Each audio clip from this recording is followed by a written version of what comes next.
নমস্কার আমার প্রিয় শ্রোতা বন্ধুরা, আরও একবার আপনাদের স্বাগত জানাই আরও একটি নতুন হাড় হিম করা ভূতের গল্পে।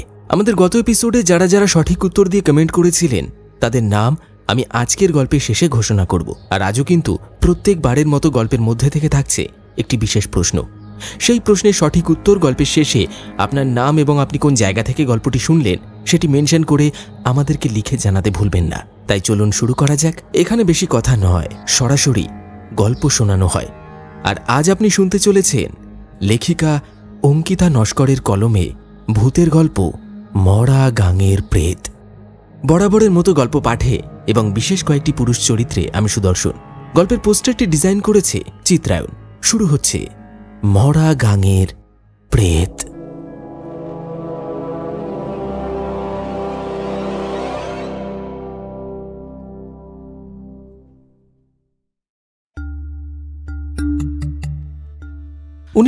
সালের কলকাতা। সময়ের ছাপ স্পষ্ট শহরের অলিগলিতে। সে সময় দক্ষিণ কলকাতার এই এলাকাটা ছিল অপেক্ষাকৃত শান্ত ও নিরিবিলি। সেখানকার সবুজে ঘেরা পরিবেশ, গঙ্গার স্নিগ্ধ বাতাস আর সন্ধ্যায় পাখিদের কলকাকলি এক স্নিগ্ধ আবহ সৃষ্টি করত। এই এলাকায় বাস করতেন জগন্ময়বাবু, একজন মধ্যবয়সী ভদ্রলোক যিনি পেশায় অবসরপ্রাপ্ত স্কুল শিক্ষক। শান্ত স্বভাবের এই মানুষটি বই পড়া ও বাগান করা নিয়ে দিন কাটাতেন। জগন্ময়বাবুর বাড়ি থেকে কিছুটা দূরেই ছিল একটি পুরনো ক্লাবঘর, যেখানে সন্ধ্যায় সমবয়সী বন্ধুদের সঙ্গে আড্ডা জমত। ক্লাবের নাম ছিল গঙ্গা সংঘ, স্থানীয়দের মধ্যে বেশ পরিচিত। সেখানে বসে রাজনীতি, সাহিত্য, সমাজনীতি থেকে শুরু করে নানা বিষয়ে তুমুল তর্ক বিতর্ক চলত। ক্লাবের সেক্রেটারি ছিলেন অরুণবাবু, প্রখর বুদ্ধির অধিকারী ও বিতর্কপ্রিয় ব্যক্তি। এক সন্ধ্যায় ক্লাবের আড্ডায় ভূত প্রেত ও অলৌকিক বিষয় নিয়ে আলোচনা শুরু হয়। বেশিরভাগ সদস্যই ভূতের অস্তিত্বে বিশ্বাসী ছিলেন, কিন্তু জগন্ময়বাবু দৃঢ়ভাবে বললেন, ভূত প্রেত বলে কিছু নেই, সবই মানুষের মনের কল্পনা। তাঁর এই বক্তব্যে ক্লাবের সদস্যদের মধ্যে হাস্যরসের সৃষ্টি হয়।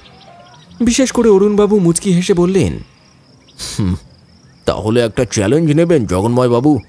জগন্ময়বাবু কৌতূহলী হয়ে জানতে চাইলেন, কি চ্যালেঞ্জ? ক্লাবের কাছেই ওই মরা গাঙের ধারে একটা পুরনো বাড়ি আছে, যেখানে একজন বৃদ্ধ তান্ত্রিক থাকেন। শোনা যায় তিনি কালো জাদুবিদ্যায় পারদর্শী ছিলেন একটা সময়, এবং তার পরিবারের সবাইকে তিনি সেই বিদ্যার কারণেই হারিয়েছেন। আজও সেই বাড়িতে অদ্ভুত ঘটনা ঘটে। অনেকেই বলেন তিনি তার পরিবারের প্রেতাত্মাদের সঙ্গে বসবাস করেন। তা সাহস থাকলে আপনি সেখানে এক রাত কাটিয়ে প্রমাণ করুন যে ভূত প্রেত বলে কিছুই নেই। জগন্ময়বাবু একটু চিন্তা করে বললেন, ঠিক আছে, আমি রাজি, কিন্তু যদি আমি প্রমাণ করতে পারি যে কিছুই নেই তাহলে? তাহলে ক্লাবের পক্ষ থেকে আপনাকে 7 দিন ব্যাপী কলকাতার সেরা খাবারের ব্যবস্থা করা হবে। আর আপনি তো ভোজন প্রিয় মানুষ মশাই। জগন্ময়বাবু খাদ্যরসিক মানুষ। বিশেষ করে কলকাতার ঐতিহ্যবাহী খাবারের প্রতি তাঁর দুর্বলতা ছিল। তাই এই প্রস্তাবে তিনি সানন্দে রাজি হলেন। ক্লাবের সদস্যরা করতালিতে স্বাগত জানালেন তার সাহসী সিদ্ধান্তকে। গল্পের আড্ডা তখন চরমে। জগন্ময়বাবুর স্বাভাবিক আত্মবিশ্বাসের সামনে কেউ দাঁড়াতে পারছিল না, কিন্তু অরুণবাবু হাল ছাড়ার পাত্র নন। তিনি একটু হেসে বললেন, কিন্তু জগন্ময়বাবু, আপনি যে সত্যি ওই বাড়িতে যাবেন তার প্রমাণ কি? আপনি যদি বাড়ির সামনে গিয়ে ফিরে আসেন, আমরা কিভাবে বুঝব? এমন সময় পাশ থেকে ভবতোষবাবু চশমা ঠিক করতে করতে বললেন, আরে মশাই, একটা জিনিস আছে, শুনেছি সেই বুড়ো সর্বদা সঙ্গে রাখেন সেটা। আরে একটা বিশেষ ধরনের হাড়ের মালা, কালো জাদুবিদ্যার সঙ্গে নাকি ওটার নাকি গভীর সম্পর্ক আছে। আর লোকে বলে সেই মালাই নাকি তার শক্তির উৎস। যদি সত্যি ওই বাড়িতে যান, প্রমাণস্বরূপ সেটাই আমাদের এনে দেখাবেন। কি পারবেন তো? জগন্ময়বাবু কিছুক্ষণ নিশ্চুপ থেকে ভাবলেন, বৃদ্ধ তান্ত্রিকের বয়স হয়েছে, চোখেও ভালো দেখেন না, মালাটা নিয়ে এসে দেখানোটা তো কঠিন কিছু নয়। তারপর যথাস্থানে রেখে দিলেই হবে। তাঁর যুক্তিবাদী মন খুশি হলো। ব্যাপারটা বেশ সহজ বলেই মনে হলো, কিন্তু ক্লাবের বাকিরা বেশ রোমাঞ্চিত। দীর্ঘদিন ধরে জগন্ময়বাবুকে তার যুক্তিবাদী মনোভাবের জন্য বিভিন্নভাবে বোকা বানানোর চেষ্টা করেছিল তারা। আজ যেন এক চমৎকার সুযোগ এসে গেল। নির্মলবাবু মুচকি হেসে বললেন, এবার আর পালানোর উপায় নেই জগন্ময় বাবু। বড় বড় যুক্তি দিলেও ভূতের হাত থেকে বাঁচতে পারবেন তো? হ্যাঁ, জগন্ময়বাবুর সাহসের কথা সবাই জানত। তিনি কেবল যুক্তিবাদী নয়, ন্যায়পরায়ণ, সৎ, নির্ভীক একজন মানুষ। শিক্ষকতার জীবনে বহুবার অন্যায়ের বিরুদ্ধে রুখে দাঁড়িয়েছেন। পরদিন সকাল থেকেই তিনি প্রস্তুতি নেওয়া শুরু করলেন। তার 3 সেলের টর্চের নতুন ব্যাটারি কিনলেন। বাড়িতে তার একমাত্র সঙ্গী ছিল রামরতন, বয়স্ক আর বিশ্বস্ত চাকর। তাকে বললেন রাতে যেন কিছু রুটি, আলু ভাজা আর বেগুন পোড়া তৈরি করে রাখে। বিকেলের টিউশনটাও তাড়াতাড়ি শেষ করে দিলেন। এই গোটা ব্যাপারটা নিয়ে তিনি মনে মনে বেশ মজা পাচ্ছিলেন। 1 সপ্তাহ ধরে ক্লাবের ভালো মন্দ খাবারের মজা লুটতে পারবেন, এটা ভাবতেই খুশি লাগছিল। নির্মলবাবু সবসময় তার সঙ্গে ঠাট্টা করতেন, বিশেষ করে ভূতের প্রসঙ্গ উঠলেই। এবার তিনি উপযুক্ত জবাব দিতে পারবেন।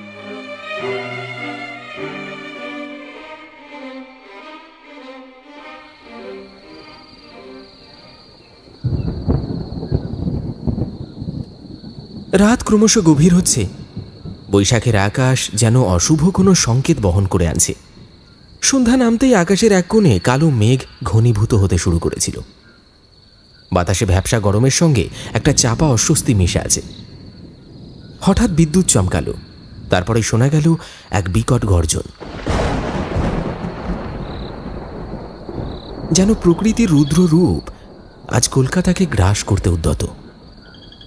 ঘন কালো মেঘের ভারে আকাশ ঢেকে গেছে।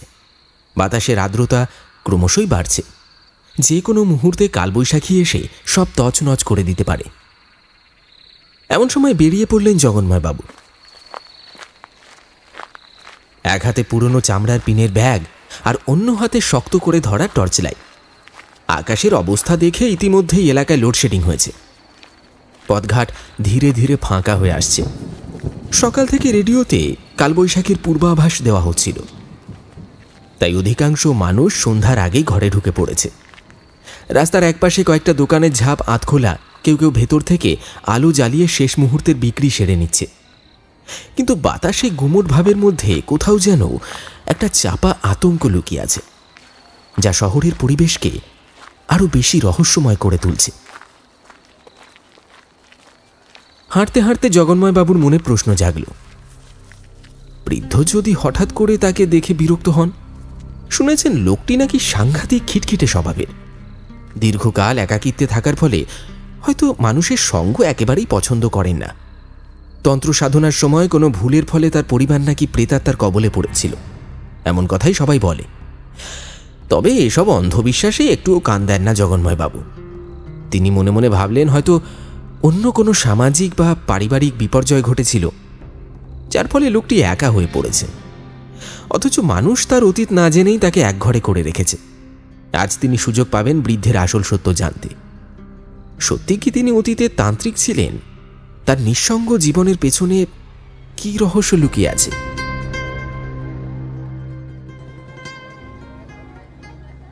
এই সমস্ত চিন্তাভাবনার মাঝেই তিনি ক্লাবঘরের সামনে পৌঁছে গেলেন।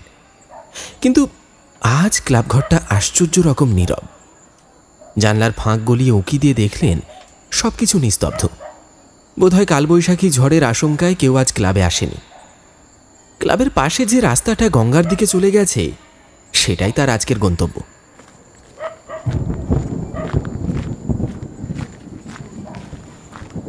রাস্তা যত এগোচ্ছে ততই অন্ধকার গাঢ় হচ্ছে। আকাশের মেঘ এতটাই ঘনিয়ে এসেছে যে চাঁদ তারার কোনো অস্তিত্বই নেই। মাঝে মাঝে বিদ্যুৎ চমকালে গঙ্গার জলরাশি ক্ষণিকের জন্য যেন রূপলি আলোয় ঝলসে উঠছে। চারপাশের গাছের পাতাগুলো বিকট ফিসফিস শব্দ তুলে দুলছে। অবশেষে বৃদ্ধের বাড়ির সামনে এসে পৌঁছালেন তিনি। বাড়িটার অবস্থাই বলে দিচ্ছে বহু বছর ধরে এখানে কেউ আসেনি। একতলা পুরনো বাংলো, লাল ইটের দেওয়াল জায়গায় জায়গায় ধসে পড়েছে। সামনে দরজাটা কাঠে গুঁড়ো ধরেছে। পুরনো নকশা করা কাঠের পাল্লাগুলো অনেকটাই নড়বড়ে। জানলার শিকগুলোতে মরচে পড়েছে, কয়েকটা জানলা তো খোলাই পড়ে আছে। অন্ধকারের মধ্যে যেন গভীর অতল গহ্বর। বাড়ির ঠিক পিছনেই গঙ্গা। এই গঙ্গাটাকে বলা হয় মরা গাং। শোনা যায় অমাবস্যার রাতে নাকি এখানে জলের ঢেউয়ের সঙ্গে অদ্ভুত কান্নার আওয়াজ মিশে যায়। জগন্ময় বাবু দরজার সামনে দাঁড়াতেই ভিতর থেকে একটা টিমটিমে আলো দেখা গেল। প্রদীপের সেই ক্ষীণ আলোয় ঘরের ভেতরের একটা অস্পষ্ট ছায়ামূর্তি যেন নড়ে উঠল। বৃদ্ধ নিশ্চয়ই ওখানেই আছে। এতক্ষণ পর্যন্ত পুরো বিষয়টা যুক্তির সঙ্গেই নিয়েছিলেন তিনি, কিন্তু এখন যেন বুকের ভেতর কিছু একটা ধুকধুক করছে। হাতের টর্চ লাইটটা আরেকবার শক্ত করে ধরে নিয়ে ধীরে ধীরে সেই ঘরের দিকে এগিয়ে গেলেন জগন্ময়বাবু। দরজার সামনে দাঁড়িয়ে জগন্ময়বাবু গলাটা একটু খাঁকারি দিয়ে বিনম্র স্বরে বললেন, আসতে পারি? ভেতর থেকে কোনো উত্তর এলো না। প্রদীপের ক্ষীণ আলোয় দেখতে পেলেন বৃদ্ধ মশারি টেনে খাটিয়ার এক কোণে জবু থবু হয়ে বসে আছেন। একপাশে একটা ভাঙাচোরা চারপায়া টেবিল, তার উপর একটা সর্ষের তেলের প্রদীপ টিমটিম করে জ্বলছে। ঘরের বাতাসে পুরনো কাঠের গন্ধ। ছাদের কোনায় মাকড়সার জাল ঝুলে আছে, আর মেঝেতে ছড়িয়ে আছে ধুলো আর শুকনো পাতার স্তর। যেন বহুদিন এখানে কেউ প্রবেশই করেনি। হঠাৎই বৃদ্ধ খিটখিটে স্বরে চিৎকার করে উঠলেন, কে এসেছে? এ অবলায় মরতে এলি আমার দুয়ারে কে? কণ্ঠস্বরে যেন একটা বিরক্তির ছাপ স্পষ্ট, যেন কোনো মানুষের মুখ দেখতে চান না, কারোর সঙ্গে কথা বলার ইচ্ছাও নেই। জগন্ময় বাবু ধীর স্বরে বললেন, আমায় আপনি চিনবেন না, তবে কাছেই থাকি। আপনার জন্য কিছু খাবার এনেছি, আর দুদণ্ড কথা বলতে চাই। একটু বসতে পারি? বৃদ্ধের চোখ চকচক করে উঠল। তারপরেই কটমট করে তাকিয়ে বললেন, কে? আমাকে দেখে কি ভিখারি মনে হয় না? কে? আমি কি খেতে পাই না? একটা সময় ছিল যখন এই কাঁপা হাতে শক্ত শলাকা থাকতো। সেই সময় আমার দাপটে বাঘে গরুতে এক ঘাটে জল খেত। তারপর গলা নামিয়ে আক্ষেপের সুরে বললেন, তবে হ্যাঁ, সময় বদলেছে, মানুষ বদলে গেছে, তারা ভুলে গেছে। কণ্ঠস্বরে যেন কোথাও একটা অতীতের গভীর যন্ত্রণা মিশে আছে। জগন্ময়বাবু বুঝলেন বৃদ্ধ একেবারেই অনিচ্ছুক, তাই সরে যাওয়ার জন্য পা বাড়াতেই ভেতর থেকে তার গম্ভীর কণ্ঠস্বর ভেসে এলো, এসো এসো, ভেতরে এসে বসো। এক মুহূর্তের জন্য অবাক হলেন তিনি। না, যতটা কঠোর ভেবেছিলেন বৃদ্ধ হয়তো ততটা নন। ধীরে ধীরে ঘরের ভেতরে পা রাখলেন জগন্ময়বাবু। বৃদ্ধ ইশারায় একটা পুরনো কাঠের চেয়ার দেখিয়ে বলল, ওটা টেনে নে, বসো। চেয়ারটা অস্বাভাবিকভাবে কটকট শব্দ তুলল। হয়তো বহুদিন কেউ বসেনি। জগন্ময়বাবু বসলেন। আকাশের বুকে তীব্র বজ্রধ্বনি, তার সঙ্গে দমকা হাওয়া আর ঝমঝম করে নামে বৃষ্টি। অন্ধকার রাত যেন আরো ঘনিয়ে এলো। বাড়ির পুরনো কাঠের জানালা বাতাসের ধাক্কায় বিকট শব্দে কেঁপে উঠছে। মাঝে মাঝে ফাঁক দিয়ে ভিতরে আসছে বৃষ্টির ছাঁট। এক কোণের ভাঙা দেয়াল দিয়ে জল চুঁইয়ে পড়ছে মেঝেতে। জগন্ময়বাবু চুপচাপ বসে চারপাশটা দেখছিলেন। একসময় এই ঘর কত প্রাণবন্ত ছিল। এই দেয়ালের মধ্যেই হয়তো ফুটফুটে ছোট বাচ্চারা খেলে বেড়াতো। রান্নাঘর থেকে ভেসে আসতো চরচরে তেলের গন্ধ। দোরগোড়ায় বসে থাকতো এক স্নেহময়ী মা। বউদের চুড়ির রিনঝিন শব্দ আর শিশুর কোলাহলে মুখরিত থাকতো বাতাস। কিন্তু এখন নিস্তব্ধ, শূন্য, জনমানব শূন্য এক অন্ধকার খোলস, যেখানে মনে হয় মানুষ নয়, সত্যি অতৃপ্ত আত্মারাই ঘুরে বেড়াচ্ছে। কথায় আছে, অন্ধকারে মানুষ যেটা ভাবে সেটাই নাকি চোখের সামনে দেখতে পায়। এই কথাটা মনে পড়তেই একটু হাসলেন জগন্ময়বাবু। মানুষ যতটা ভয় পায় ততই তার সামনে অদ্ভুত সব বিভ্রম তৈরি হয়। যারা ভূত বিশ্বাস করে তারা যা ভাবতে চায় তাই দেখে। তিনি জানেন সবটাই অলীক কল্পনা, কিন্তু দুর্ভাগ্যজনকভাবে কাউকে বোঝানো যায় না। তিনি আর সময় নষ্ট না করে ব্যাগ খুলে বৃদ্ধের দিকে তাকিয়ে বললেন, আপনার জন্য কিছু খাবার এনেছি, যদি আপত্তি না থাকে গ্রহণ করতে পারেন, এতে আমি খুব আনন্দিত হব। বৃদ্ধ চুপ করে রইলেন কিছুক্ষণ, তারপর মুখ নিচু করে সেই চিরপরিচিত খিটখিটে স্বরে বললেন, তা কেন এসেছো তুমি এখানে? আমার কাছে তো কেউ আসে না। সবাই বলে এখানে যেই আসে তাকে আমি নাকি ছাই বর্ষ করে দিই। কই, তোমাকে কি কিছু করলাম? সবাই মিছে কথা বলে, আর সেটাই প্রমাণ করতেই তো এখানে আসা আমার। বৃদ্ধের মুখে যেন এক চিলতে হাসির রেখা ফুটে উঠল। তারপর ধীরে ধীরে তিনি মশারির কোণাটা একটু তুলে বাইরের দিকে এগিয়ে এলেন। প্রদীপের কাঁপা কাঁপা আলোয় তার রুগ্ন চেহারাটা স্পষ্ট হয়ে উঠল। কঙ্কাল সার দেহ, দীর্ঘকাল অপৃষ্ট এক ক্লান্ত দৃষ্টি, কিন্তু তবুও তার চোখের গভীরে যেন এক অদ্ভুত রহস্য লুকিয়ে আছে। ওদিকে বাইরে ততক্ষণে মুষলধারে বৃষ্টি পড়ছে। সারাদিনের প্রখর গ্রীষ্মও যেন এই বৃষ্টিতে শীতল হয়ে পড়েছে। বিদ্যুতের আলোয় জানালার বাইরে গঙ্গার জলরাশি মাঝে মাঝেই চকচক করে উঠছে। জগন্ময় বাবুর মন তখন অন্য এক আগ্রহে নেচে উঠেছে। বৃদ্ধের জীবনের সত্য কাহিনী আজ শোনার সুযোগ পাবেন। তন্ত্র সাধকের দুঃখ, এক ঘরে হয়ে যাওয়া জীবনের পেছনের কারণ, সবটাই জানতে চান তিনি। কিন্তু এত কিছুর মাঝেও তার চোখ তখন ব্যস্তভাবে ঘরের চারপাশ খুঁজে বেড়াচ্ছে।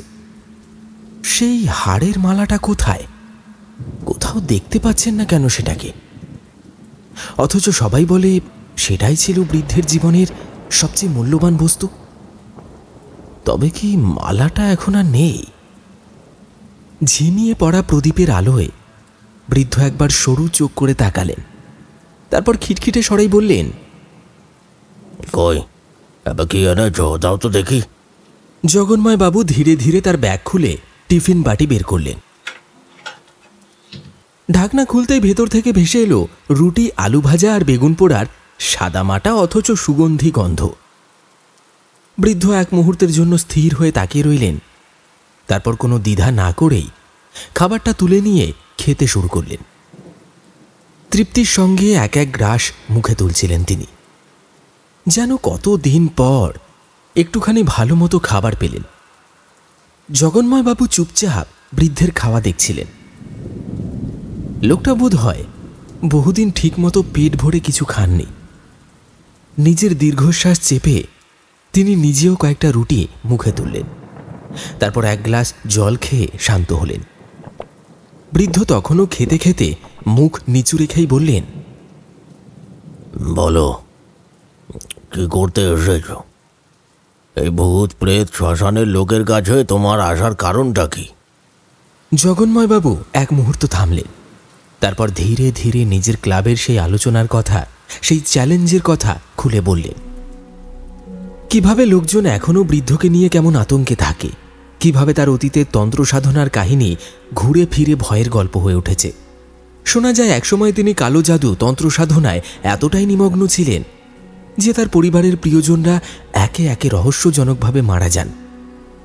তারপর থেকে এই বাড়ি নাকি শূন্য নয়, বরং তার প্রিয়জনদের মৃতদের অতৃপ্ত আত্মা এখানেই ঘুরে বেড়ায়, তাদের সঙ্গে বৃদ্ধের নিত্য যোগাযোগ। জগন্ময়বাবু ধীর কণ্ঠে বললেন, আমি মানুষের এই বিশ্বাসটাই ভাঙতে এসেছি। আমি এক রাত আপনার সঙ্গে কাটিয়ে গেলেই প্রমাণ হয়ে যাবে এই বাড়িতে থাকলে কিছু হয় না। আর যদি আপনি একদিনের জন্য সেই হাড়ের মালাটা আমাকে দেন, তাহলে সেটা দেখিয়ে বুঝিয়ে দিতে পারবো যে এ শুধু একটা বস্তু, কোনো অভিশপ্ত শক্তি নয়। বৃদ্ধ চুপ করে রইলেন, তার ক্লান্ত রুগ্ন চোখ দুটো নিবদ্ধ হলো মাটির দিকে।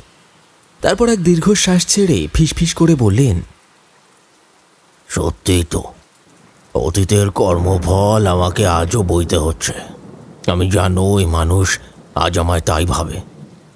অথচ যদি সত্যি আমার প্রিয়জনেরা প্রেত রূপে থাকতো, যদি আমি সত্যি তাদের ছায়ায় থাকতে পারতাম, তাহলে এই জগতে আমার মতো সুখী আর কেউ হতো না।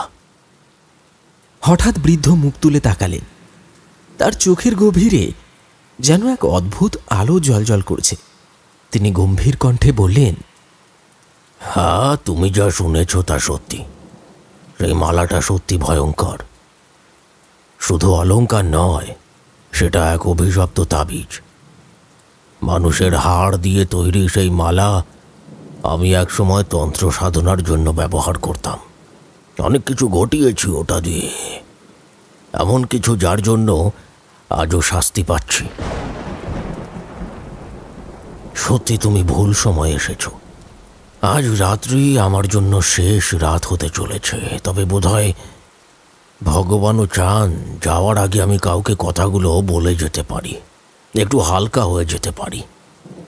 কথাগুলো শুনে জগন্ময় বাবুর বুকটা কেঁপে উঠল। তার বলা কথার অর্থ তিনি কিছুই বুঝতে পারলেন না। হঠাৎ যেন বাতাসের এক ঝাপটা জানালার ফাঁক দিয়ে এসে প্রদীপের শিখা দুলিয়ে দিল। বাইরে বৃষ্টির শব্দ যেন আরো ভারী হয়ে উঠল। বৃদ্ধের কাঁপা কাঁপা কণ্ঠস্বর ঘরের নিস্তব্ধতাকে চিরে দিল। তার চোখে ভয় আর গলায় আতঙ্কের চিহ্ন স্পষ্ট। জগন্ময় বাবু গভীর মনোযোগে তার দিকে তাকিয়ে রইলেন। অনুভব করলেন এই বৃদ্ধ শুধুই এক পাপগ্রস্ত তান্ত্রিক নন, বরং এক জীবন্ত ইতিহাস, যিনি এক নিষিদ্ধ জগতের সাক্ষী।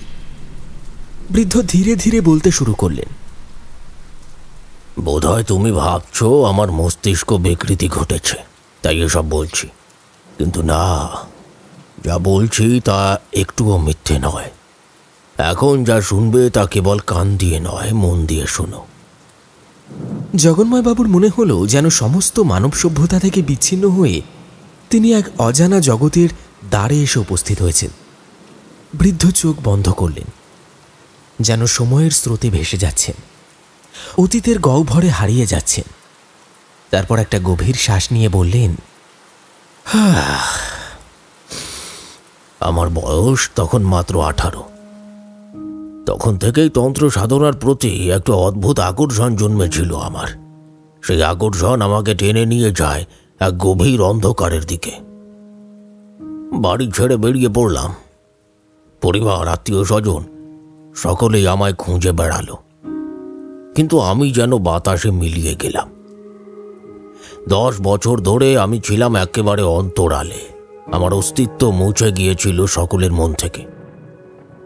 সবাই ভেবে নিয়েছিল আমি বুঝি আর বেঁচেই নেই। কিন্তু জানো, এই 10 বছর আমি কোথায় ছিলাম? বাইরের বজ্রপাতের আলো বৃদ্ধের মুখে পড়ে তাকে আরো ভয়ঙ্কর করে তুলল। আমি ছিলাম সেই সব স্থানে যেখানে সাধারণ মানুষের পা পড়ে না। আমি ছিলাম শ্মশানের চিতার ধারে, গভীর অরণ্যের নির্জনতায়, গহীন গুহার অভ্যন্তরে, যেখানে রাতের আঁধারে সাধকরা বসে তন্ত্র সাধনা করে। আমি কাশীর মণিকর্ণিকা ঘাটে থেকেছি, তারাপীঠের শ্মশানে সব সাধনা করেছি, কামরূপ কামাখ্যায় রক্ত সাধনার আসরে থেকেছি। দেখেছি এমন কিছু যা সাধারণ মানুষের দৃষ্টির বাইরে। বিশ্বাস করেছি এমন কিছু যা অবিশ্বাস্য। আমি দেখেছি মৃতদেহ রাতের আঁধারে উঠে বসে। শুনেছি শ্মশানের বাতাসে কান্নার শব্দ ভেসে আসে। দেখেছি কিছু সাধকের শরীরেই আর প্রাণ থাকে না, অথচ তারা চলাফেরা করে, হাসে, কথা বলে। তুমি বিশ্বাস করবে না, কিন্তু এক রাতে আমি নিজে দেখেছি এক মৃতদেহ হেঁটে গঙ্গায় নেমে হারিয়ে গেল। জগন্ময় বাবুর শির দাঁড়াবে শীতল স্রোত নেমে গেল। বৃদ্ধ থেমে এক গ্লাস জল খেলেন।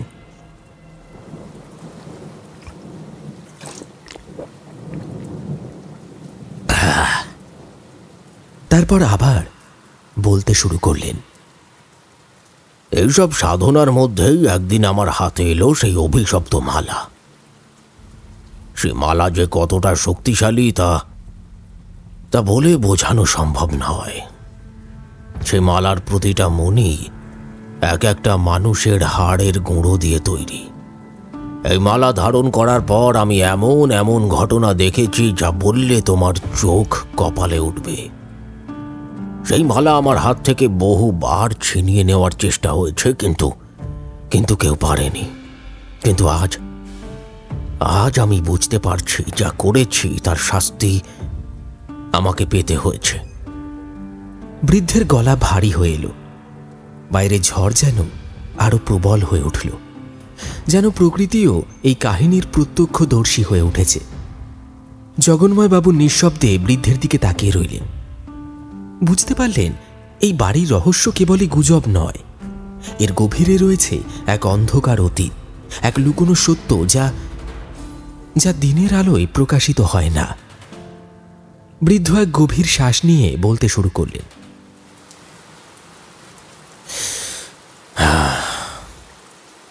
তুমি হয়তো ভাবছো আমি ভুলভাল বকছি, কিন্তু শোনো, আমি যা বলছি তা নিছক গল্প নয়, এটি আমার জীবনের বাস্তব অভিজ্ঞতা।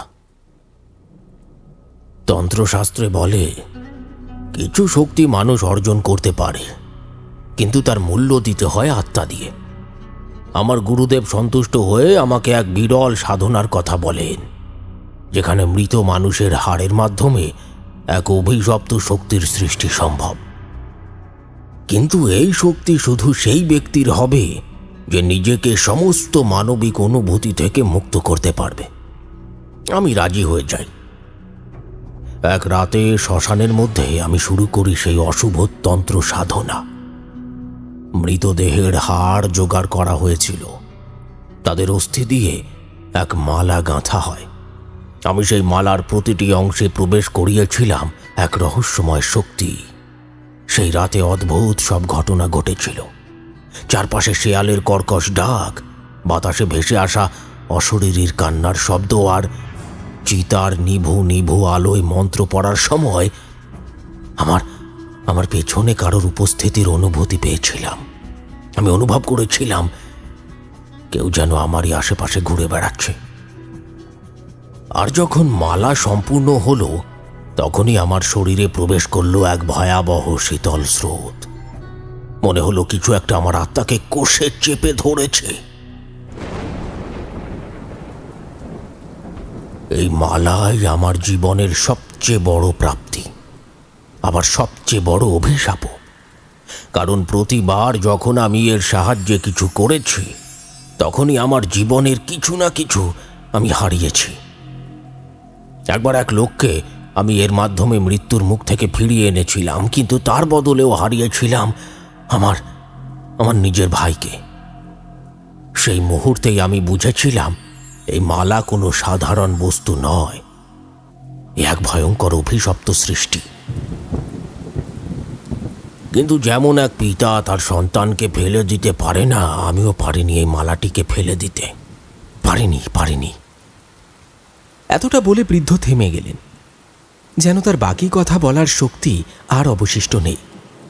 জগন্ময় বাবু হতবাক হয়ে তাকিয়ে রইলেন বৃদ্ধের দিকে। এই গল্প কি সত্যি নাকি নিছক অলীক কল্পনা, নাকি সত্যি এমন কিছু শক্তি আছে যা মানুষের বোঝার ক্ষমতার বাইরে?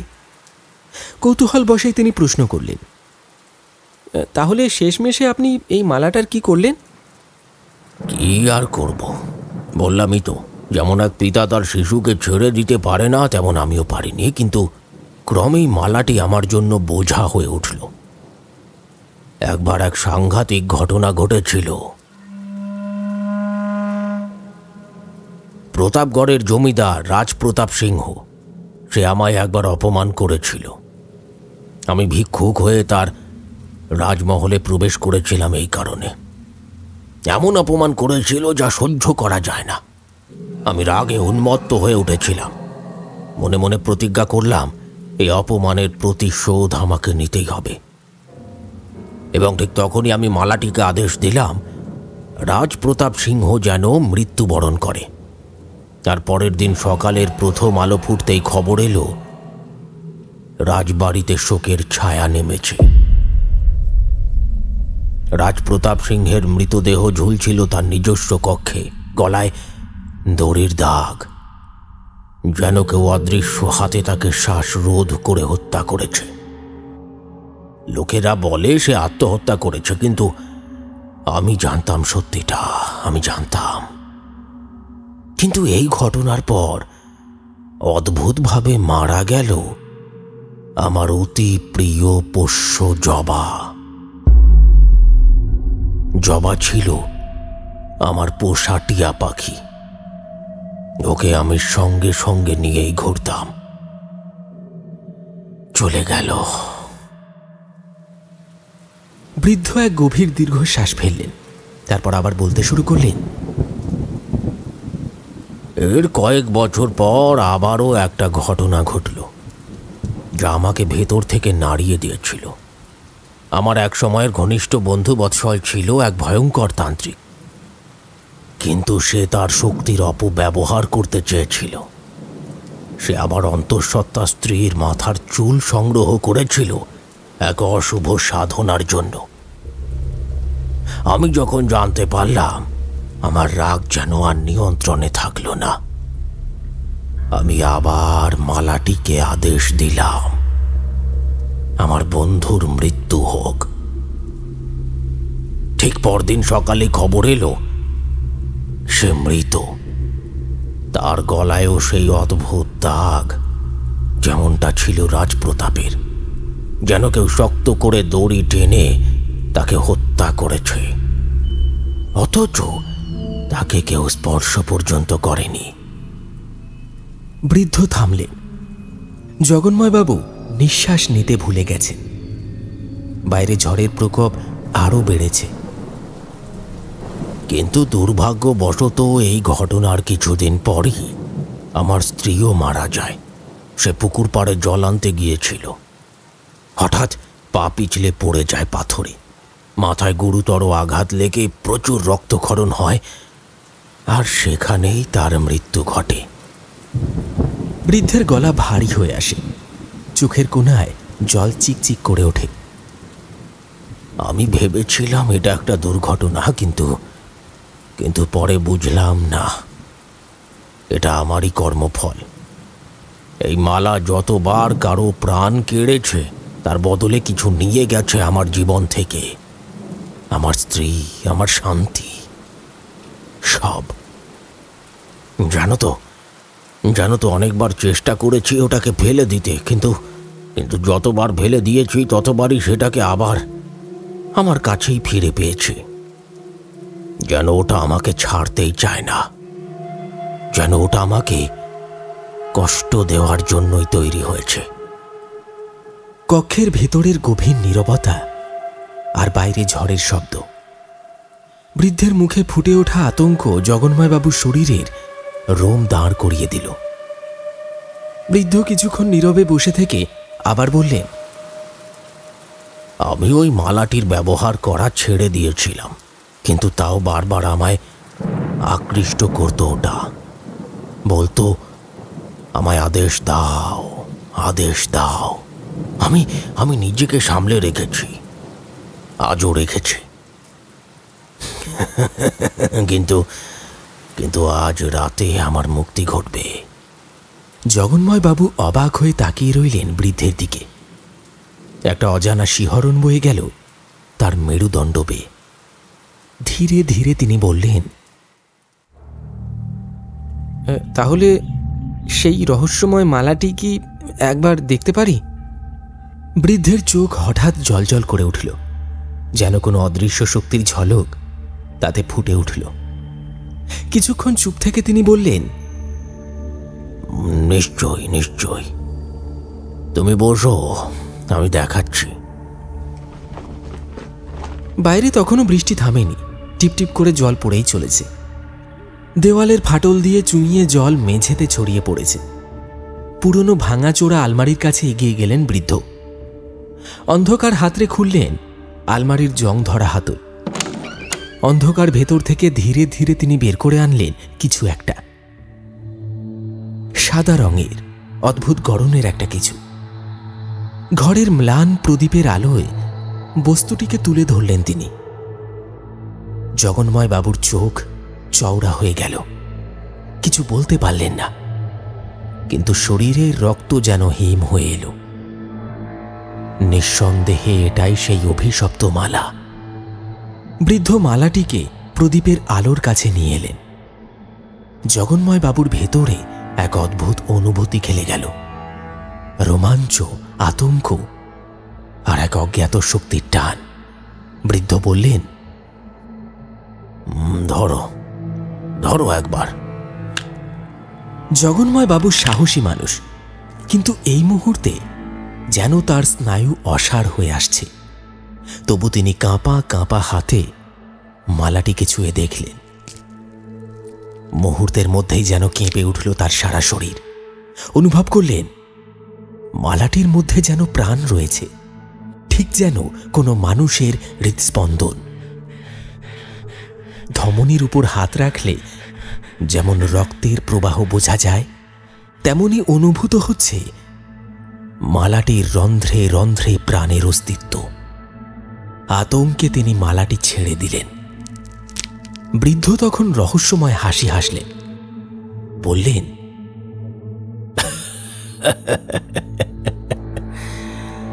আজ রাতটা খুব গুরুত্বপূর্ণ। বৃষ্টি থামলে তুমি ফিরে যাও, কারণ আজ রাতে কিছু ভীষণ ভয়ঙ্কর ঘটতে চলেছে যা তুমি সহ্য করতে পারবে না। তবে কাল সকালে আবার এসো, তখন এই মালাটি তোমার হাতে তুলে দেব।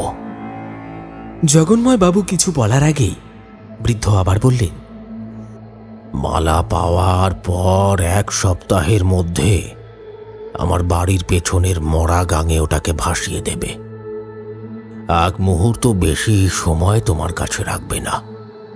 মনে রেখো, 1 সপ্তাহের বেশি মালাটি রাখলে তার ফল খুব ভয়ঙ্কর হবে। জগন্ময় বাবু বৃদ্ধের কথা অমান্য করতে পারলেন না। বাইরে তখনও ঝিরঝির করে বৃষ্টি পড়ছে। অবচেতনে মালাটির শীতল স্পর্শ তাঁর হাতে এখনও যেন অনুভূত হচ্ছে। তিনি ধীরে ধীরে উঠলেন, বৃদ্ধের দিকে শেষবারের মতো তাকালেন, তারপর দরজা খুলে বাইরে বেরিয়ে এলেন।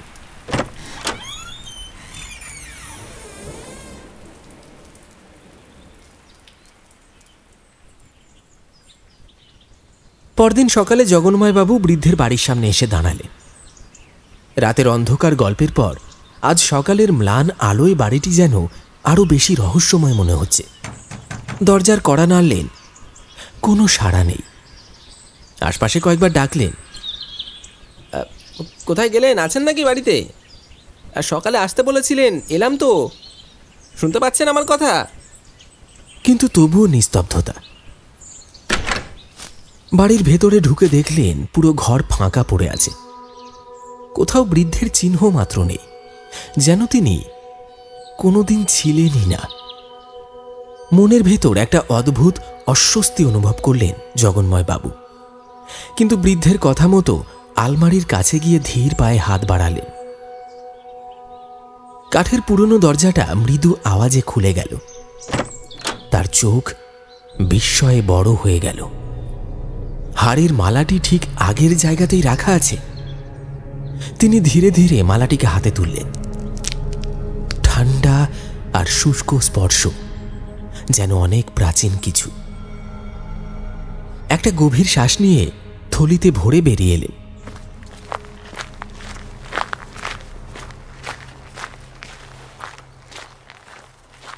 কিন্তু বৃদ্ধ কোথায় গেল?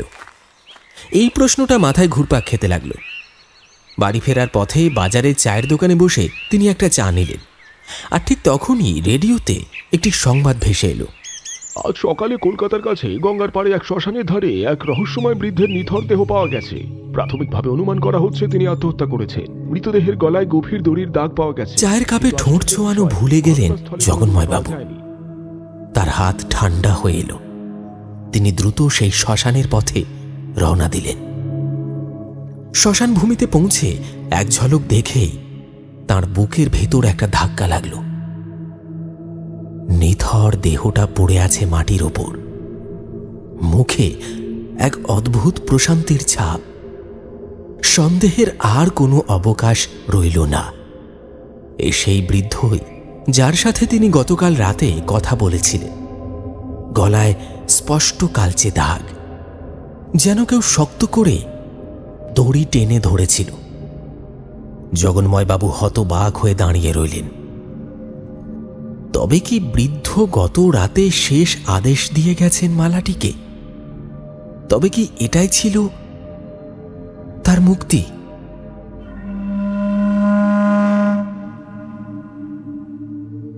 বৃদ্ধর সৎকারের ব্যবস্থা করলেন তিনি, কিন্তু বৃদ্ধের মৃত্যুর আসল রহস্য কাউকে জানাননি। ক্লাবের লোকেরা যখন বৃদ্ধের বিষয় জানতে চাইল তখন তিনি শুধু বললেন, আমি ভয়ে রাতে আর সেখানে যাইনি। কথাটা শুনে সবাই হেসে উঠল, ঠাট্টাই আর কেউ চলল, কিন্তু তিনি জানতেন আসল সত্য।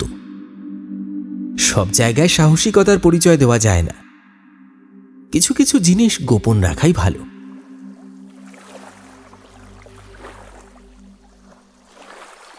সেদিন সন্ধ্যায় গঙ্গার ধারে মরা গাঙের কাছে দাঁড়িয়ে শেষবারের মতো মালাটিকে দেখলেন জগন্ময় বাবু। মনে হচ্ছিল মালাটার ভিতরে গভীর থেকে কেউ যেন তাকিয়ে আছে, কোনো এক অজানা শক্তি। তিনি আর এক মুহূর্ত দেরি করলেন না, মালাটিকে তুলে নিয়ে জলের গভীরে ছুঁড়ে দিলেন। মালাটি ধীরে ধীরে তলিয়ে গেল, কিন্তু বৃদ্ধের গল্প আর তার জীবনের রহস্যময় ঘটনাগুলো চিরদিনের মতো ছাপ ফেলে গেল জগন্ময় বাবুর মনে। বৃষ্টি ভেজা রাতের সেই কথাগুলো আজও তার কানে বাজে।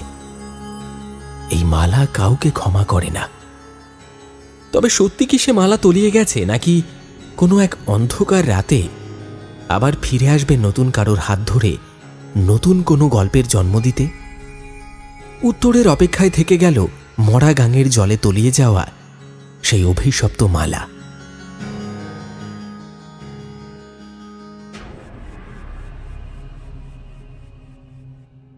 শুনলেন মরা গাঙের প্রেত। আমাদের আজকের নিবেদনের এই গল্পটি আপনার কেমন লাগলো অবশ্যই কিন্তু কমেন্টে জানাতে ভুলবেন না।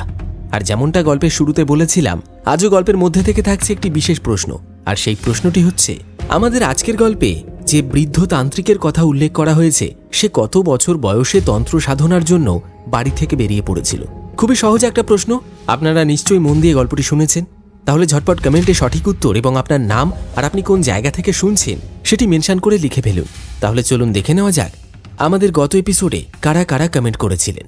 আমাদের গত এপিসোড বৌঠান, এই গল্পের প্রশ্নটি ছিল, গল্পের চরিত্র সারদা কোন বংশের মেয়ে ছিল? সঠিক উত্তর হচ্ছে ব্রাহ্মণ পরিবারের মেয়ে ছিল। আর সঠিক উত্তর লিখে কমেন্ট করেছেন বারুইপুর জেলের কাছ থেকে শঙ্কর মণ্ডল, হাওড়া কদমতলা থেকে পীযূষ ব্যানার্জি, দমদম থেকে প্রিয়াঙ্কা সাঁতরা, দক্ষিণ 24 পরগনার ফলতা থেকে হাসানুর শেখ, বীরভূম থেকে কাফি খন্দেকার, বর্ধমান জেলা থেকে সুস্মিতা, হাওড়া ডোমজুর থেকে মুন্না মল্লিক, হাওড়া মাকড়দহ থেকে কুনালবাগ, ঝাড়খণ্ড থেকে আরবাজ, ভাঙড় কাশীপুর থেকে আজহার উদ্দিন। এছাড়া সঠিক উত্তর লিখে কমেন্ট করেছেন রাধারানী, হাওড়া সাঁতরাগাছি থেকে মিঠুন, বাঘা যতীন থেকে পৌলমী, ব্যাঙ্গালোর থেকে মীনাক্ষী তালুকদার, পোয়ালে 3 নম্বর পোল থেকে মান্টি, চাকদহ থেকে বৈশাখী ঘোষ। এছাড়া কমেন্ট করেছেন পীযূষ মণ্ডল, বাটানগর থেকে মৌমিতা, রাজস্থান থেকে সলমান, নদিয়া থেকে সুপর্ণা রয় এবং কোচবিহার থেকে চন্দন রায়। আপনাদের প্রত্যেককে অনেক অনেক ধন্যবাদ জানাই আমাদের গল্পগুলি নিয়মিত শোনার জন্য এবং প্রশ্নের সঠিক উত্তর লিখে কমেন্টে জানানোর জন্য। আপনারা যারা যারা ভূতের গল্প শুনতে ভীষণ ভালোবাসেন তারা প্লিজ আমাদের আরও 2টি চ্যানেল গপ্পখোর এবং অল ডে সাসপেন্সকে সাবস্ক্রাইব করতে ভুলবেন না। তাহলে চলুন দেখা হচ্ছে খুব শীঘ্রই আবার একটি রোমাঞ্চকর কাহিনীর সাথে আগামী এপিসোডে। ততক্ষণের জন্য সবাই ভালো থাকবেন, সুস্থ থাকবেন। ধন্যবাদ।